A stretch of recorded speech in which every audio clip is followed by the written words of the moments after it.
Walk past this laundromat at midnight, and nobody's inside. No cashier, no attendant, just machines running.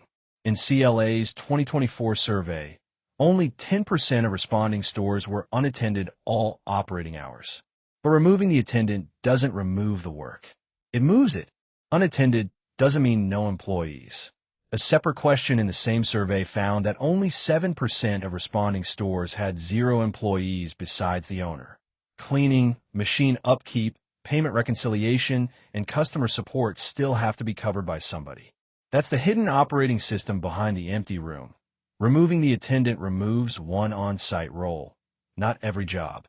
Treat that 10% carefully before building anything on top of it. The Laundry Association survey received 377 usable responses from 5,986 invitations, a 6% response rate, with a margin of error of plus or minus 4.9 percentage points for full sample percentages. This isn't proof that exactly 1 in 10 laundromats nationwide runs unattended. It tells us that fully unattended operation was uncommon among the stores this survey actually reached. And the report doesn't say whether the 7% with no non-owner employees are the same stores as the 10% with no attended hours. Those are two separate answers, not one group. Start with the predictable work. Floors need cleaning. Lint traps and surfaces need attention. Trash needs removing. Supplies need refilling. Machines need inspection. Coin collections or electronic payment records need reconciliation. Those jobs can be scheduled. An owner can visit before opening. An employee can arrive after closing. A contractor can work through a checklist. The store can be unattended during customer hours and still have labor moving through it at other times. Then there is exception work, the problems that refuse to follow a schedule. A washer jams with someone's clothes inside. A car payment fails. A dryer stops heating. A customer spills detergent across the floor. A door is damaged. Water appears beneath a machine. These situations do not care that the cleaner is due tomorrow morning. They need detection, a decision, and sometimes a person physically sent to the store. That is where technology enters the story. Cameras can show what is happening. Payment software can flag a failed transaction. Sensors may detect water or another abnormal condition. Remote access systems can help an operator monitor the location without sitting behind a counter. But monitoring is not the same as resolution. A camera cannot mop a floor. An alert cannot remove trapped laundry. Software cannot calm an angry customer unless somebody has designed a support process around it. Technology can shorten the distance between a problem and the owner's attention. It cannot guarantee that somebody is ready to solve the problem. So imagine 2 laundromats that both look empty at midnight. The first has cameras, but nobody checks the alerts. A phone number is taped to the wall, but calls go to voicemail. Cleaning happens whenever the owner finds time. The repair technician is chosen only after something breaks. The store is unattended, but it has no reliable replacement for attendants. The second looks almost identical from the sidewalk, but its cleaning visits are scheduled. Customers can reach somebody. Alerts go to a person who is responsible for responding. A contractor already knows the machines and the location. The owner has decided which problems can wait until morning and which require an immediate trip. Neither example comes from the CLA survey. They are modeled operating systems. Their purpose is not to claim that one guarantees profit.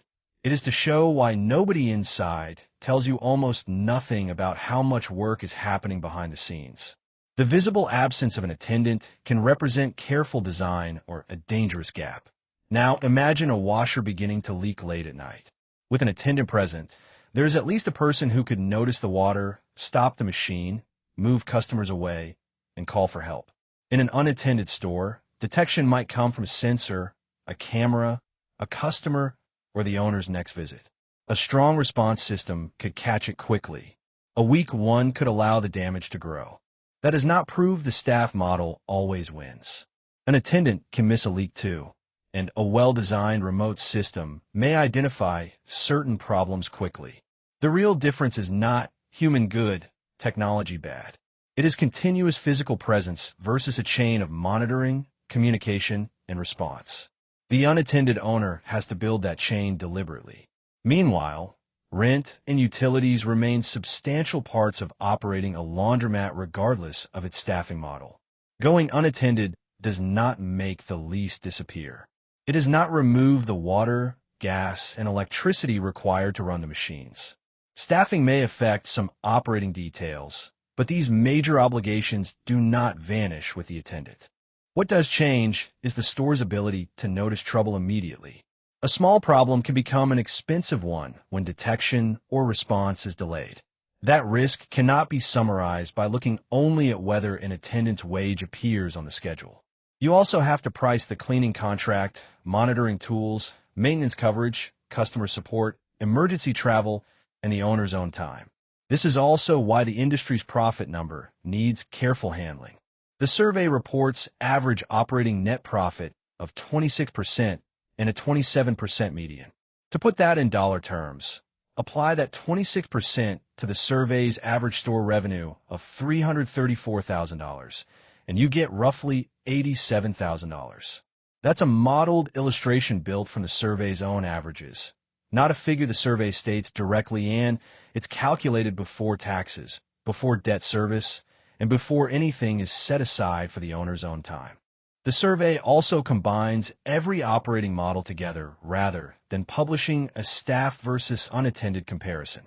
So that number cannot answer the central question. It does not show that the unattended stores earn more. It does not show that they earn less. It does not reveal how much work their owners, employees, contractors, or technology absorbed outside continuous on-site staffing. The honest test has to happen store by store. First, which tasks disappear when the attendant disappears? Probably fewer than the owner expects. Second, which tasks can be scheduled and which require an immediate response?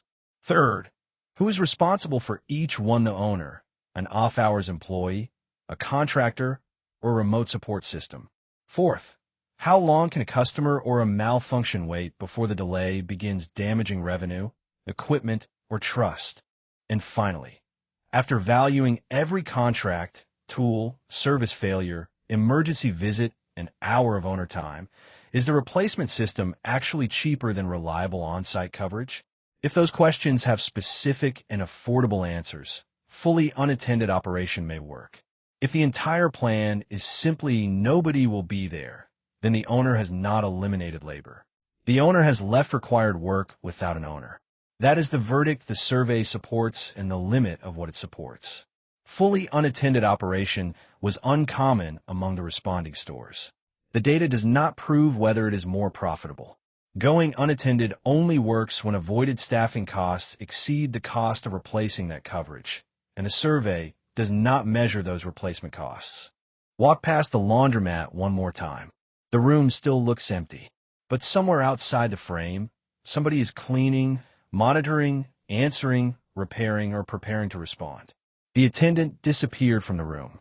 The work moved somewhere else.